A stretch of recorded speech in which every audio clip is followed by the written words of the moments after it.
Now, you wrote about some of the worst predictions of the expert class. Well, let's start with the RBA. How could they have got it so badly wrong? Well, Rita, if you and I make predictions about the future, and it's a pretty unwise thing to do, some wise man said, don't make predictions, especially about the future. If we get it wrong, it doesn't really matter. But in the case of the Reserve Bank, it mattered big time, obviously. I mean, the two things the Reserve Bank said about the future, and it wasn't just at the start of 2022, it went all the way through 2021, is, as everybody now knows, interest rates are not going to go up for 3 years. They're going to stay at these record low levels, which was effectively free money for borrowers.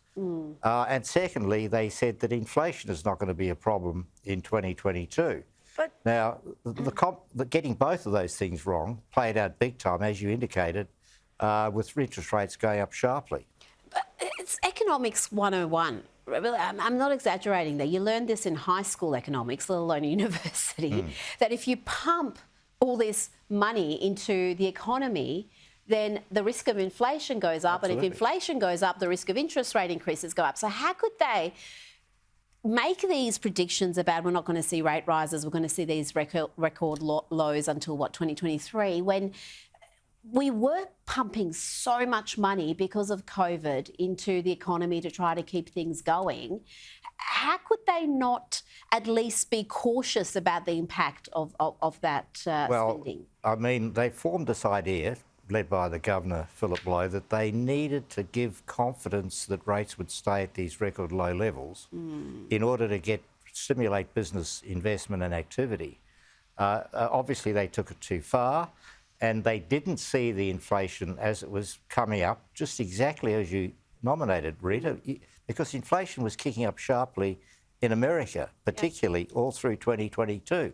It started in 2021, before we even got to 2022.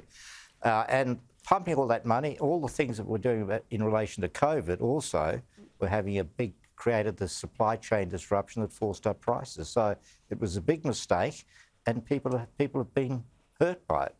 Oh, absolutely. If you decided against fixing your home loan rate based on what the RBA is saying, then, you would be paying through the nose right now. Now, the RBA's rate rises have obviously attracted all sorts of criticism, including from the House of Reps Economics Committee. They've been told to examine the lessons learned from this year's approach to forecasting and have been warned against increasing interest rates as the only response to inflation. Is that sound advice, Terry? Is there other things we can do other than just hike rates when inflation hits? Well, you're getting into tricky territory, Rita.